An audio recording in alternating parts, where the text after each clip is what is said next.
Sabah everybody and welcome back. One of the most asked questions on the channel, believe it or not, is actually in relation to Dragon Ball. As you know, I'm a big fan of Dragon Ball, and one of the biggest things I always love doing on my devices is the ability of installing Goku or putting a wallpaper, a live wallpaper of Goku, either on my home screen or on my lock screen.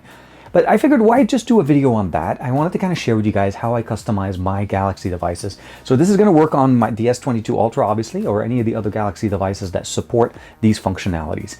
I'm also going to share with you guys some tips and tricks also on how to get further customizations that are not built in by default in Samsung devices. So without further ado, this is TK and this is how I customize my Galaxy devices.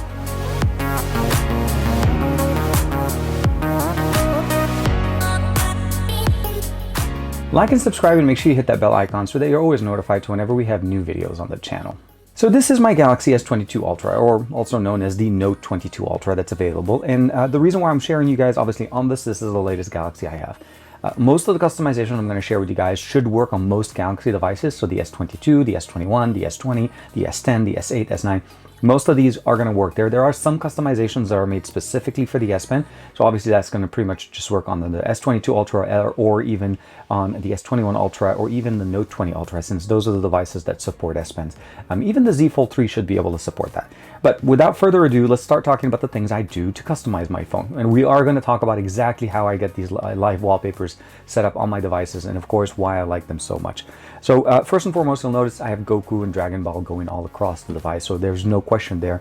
One of the main things you'll notice also is the fact that my launcher looks a little bit different. That's because I actually use Nova Prime or Nova Prime 7. Nova 7 is the current version of it. So most of the things I would probably say is nothing's wrong with the Samsung launcher. I just personally like to transfer. Since I technically change devices so often, Nova keeps me more consistent across devices, and it allows me to actually put certain functionalities like this. Out of the box, it gives me the ability of doing swipe down to open notifications, swipe up to actually open up search as opposed to open up the app drawer if I swipe up from the bottom. So this is part of the customizations you're able to do. Pressing and holding here takes me directly in here. You can go into settings. There's a lot of things you can customize within Nova Prime or Nova 7. Now this is a paid application, but I've owned it for literally over 6 years now, and it's paid for itself over and over.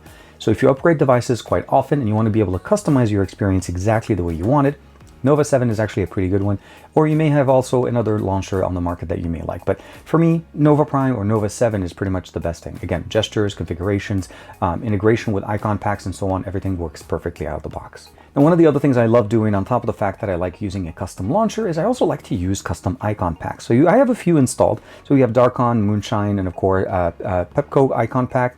Umun, this one is a nice one, Viral, and of course you can get additional ones from the Google Play Store. You can customize them, and as you can see, once you install them, it actually permeates throughout the UI. And that's the really nice benefit here, is that you can customize, download any icon pack that you like. So my second thing that I always love to do is after installing the launcher, make sure that I'm running the right icon pack, and you can customize that directly within the actual launcher by going to settings, under look and feel. So this kind of jumps in right there. Oh, no, one more time. So it'll be under look and feel and then icon style. And you can actually kind of go in there and change them. So here, if I wanted to change to a room, you'll see that's when it kind of jumps in there. Darkon kind of changes it a little bit more. For me, again, like I said, Viral has been my mostly default one. And one of the really nice things with Nova 7 or Nova Prime is you're able to actually export your configuration. So you see right here where it says basically the ability of backing up. Actually, jump back. So here's this backup. I can share my backup, so I can back up my settings, share them from one device to the other via either Wi-Fi Direct or even via email.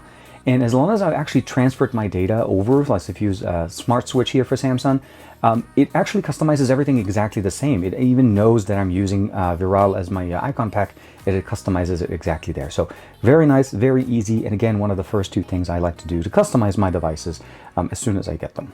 Now, the third thing we're going to talk about today is actually something that you probably may or may not be aware of. Samsung does provide or offers more customizations than what our devices are supposed to have. And I'm talking about, this is something that has been going on for years now, and it's an app called Good Lock. Now, if you've seen the video that I just pushed out a couple of days ago on the Tab S8 Plus, some of the main functionalities there transfer over here. And what I mean by this, you'll notice here, my icon or my pointer here on my screen is actually my logo, and I've actually customized it directly. Now, this is not supported directly within the Samsung UI. You do need to download Good Lock, specifically Fantastic, and that's one of the modules. Good Lock is a launcher of sorts that enables us to access multiple applications or modules as they call them. So under the home or the unit side, you have the home up. This allows me to actually customize the launcher or the default launcher on Samsung devices. And the reason I say this is because if you notice one thing about my Recents app, this is not the standard Android Recents app. That's because of Task Changer.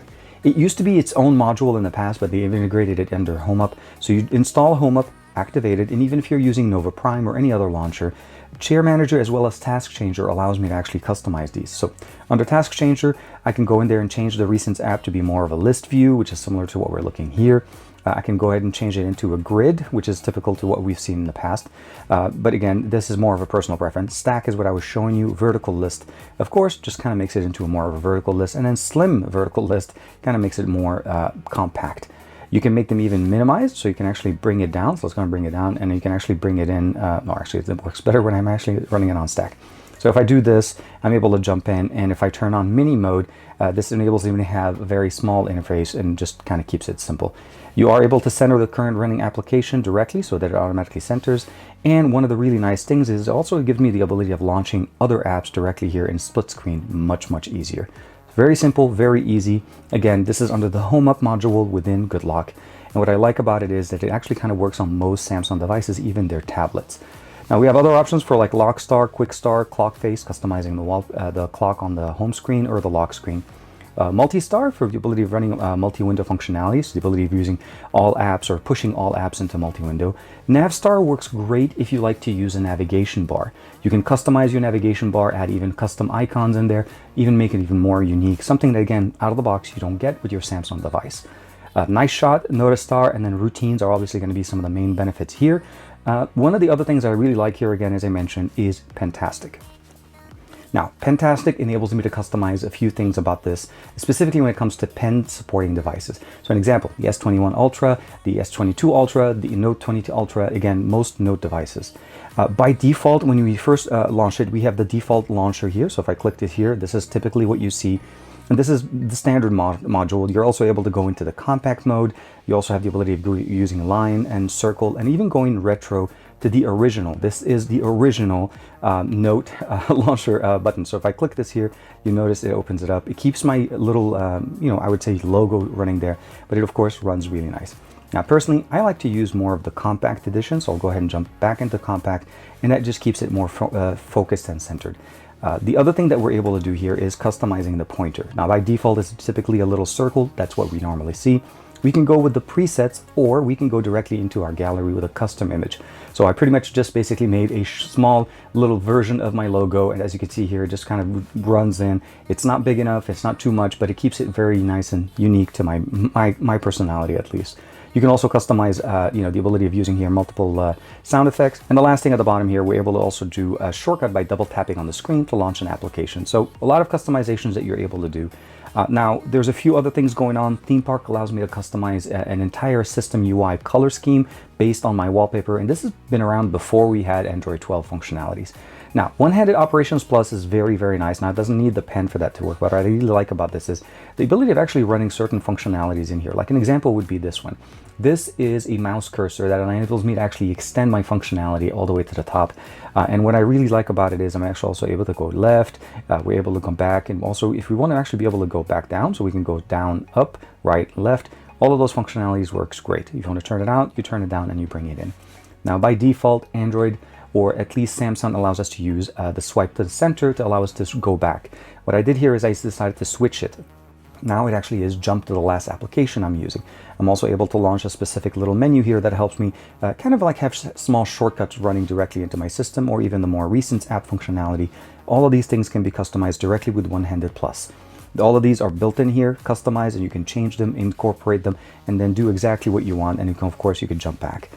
Sound Assistant also helps us with customizing the audio profiles, Wonderland, Nice Catch, and of course Edge Touch if you want to be able to disable functionalities there for any kind of ghost touching it there. Keys Cafe enables us to customize the Samsung keyboard. So this is specific to the Samsung keyboard. So if you haven't seen it or you haven't heard from it before, GoodLock is literally one of the best customizations. For me, I like to install HomeUp, definitely. I install One-Handed Operation, Pentastic, Theme Park, and Sound Assistant, but there's obviously so much more that you can try and check out. It's available directly within the Galaxy Store on your Galaxy device, and you'll be able to download just the GoodLock launcher, and then from there, download all the additional modules directly from there. As you notice there, if I click on Lockstar, it'll take me directly to the Galaxy App Store, and I'm able to install it or customize it from there. Now, the next thing that you probably will think about is obviously how do you customize the device outside of these functionalities inside. And what I mean by this, essentially, obviously the device looks great. I like to cover my device with a glass protector. Glass protectors are always going to be what I install here. I don't like using the plastic protectors, mostly because if I ever do drop my phone, I want the glass protector here to take the full brunt of the impact and my phone be protected. Now, you are also able to obviously protect it by using customized cases, either original cases or Samsung cases. I have an entirely 2 separate videos covering all of these cases, but for me, I like the one I've been using recently is the Samsung rugged case. It has built-in kickstands, 2 kickstand, one at this level, and of course another one to give us more of an incline. But at the end of the day, provides me protection all around the phone. It is case friendly, glass protector friendly, as you see here, wireless charging, and of course all the camera sensors here are covered and are raised. So when I put it down, I don't have any wobble issue. When I put it face down, I'm also not concerned. So cases are going to be the number 4 thing I like to do to my devices. And again, keep in mind, personal preference and personal choice are going to be your own. I'll give you guys a link in the description as well as a card right there at the top so that you're able to see the videos that I've dropped in here again for those cases. I have literally almost 20 to 25 different styles that I use to customize my phone.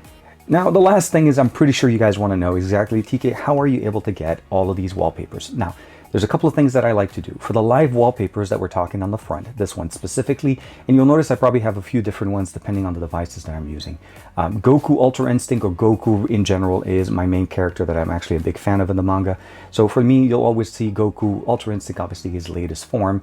The best way I can explain it is, as you're going to see right now in that little clip of a video, I actually like to play DB Legends, and I have it installed on a separate device.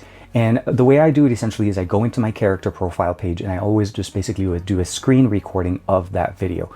Meaning, open up the character profile, swipe down the notification panel, go in there, and then of course record the video. And then once you have that video, you're able to assign it to your lock screen easily. And it could be something as easily as this. You just go in here, click the 3 dots at the top, and it say basically set as wallpaper. And then from there, you want to set it as a lock screen or your call background. So that's the other thing that you're also able to customize in here. If you're making and receiving calls, you can also change the background for call and sending and receiving. So it doesn't work on the lock screen or the home screen in here, although you are able to put live wallpapers there. But for Samsung devices, the lock screen is always going to be one of my favorite places to customize. So very nice and very easy to customize. And the last thing I definitely do here that I don't know if a lot of you guys probably know is I like to remap my power button. So my power button by default with Samsung devices, it's pre-configured to be the Wake Up Bixby, but you're able to customize it by just going straight in, down, or going into the power button here at the top and click the option that says site key configuration and change that to power button. And of course, you're also the ability of having it double press to open the camera or even customize it to launch your own custom app. All of these things very easy and very simple to do to make it the best Samsung Galaxy device that I can use. Lastly, I do want to share with you guys a couple of wallpaper applications that I like to use. First and foremost is Zedge. If you haven't heard of it before, it's an application that's available directly on the Google Play Store. It is free with ad support, of course, as you can see here at the bottom. But you can definitely download and find some really nice customizable wallpapers and very unique ones that I like to use on my device. And another application obviously would be Liveloop. This one is also available directly from the Google Play Store. I'll give you guys a link to that in the description. And one of the things I really like about it is the ability of finding here, like, you know, Demon Slayer, Dragon Ball, and some of the other anime that are available from them. But again, Zedge and Liveloop are going to be my wallpaper applications. But for the live wallpaper, now you guys know my little secret. Now you guys know exactly how I like to customize my device and what applications I like to use every single time. Nova Prime, for the most part, transfers with me from one device to another, even if it's not a Samsung device. Now, on the market right now, Samsung and Xiaomi, if I'm not mistaken, are the only 2 companies that allow you to use a live wallpaper on the lock screen with the default configuration. I'm not talking about custom lock screen or any kind of custom applications in there. But other than that, I'm hoping more companies will start allowing us to do so. I understand the battery consumption there, but for me, aesthetics is always going to be the biggest thing. It's a large display, and of course, Goku has to live on this device. So let me know what you guys think in the comments below, and of course, maybe some of the things that you like to do on your smartphone to customize it. But now you guys know exactly how I get my lock screen wallpapers, and hopefully this made things a little bit easier. I will be sharing this video every single time somebody asks me the question of how did you get that wallpaper. So like and subscribe as usual. Thank you very much for the support. I'll see you in the next video.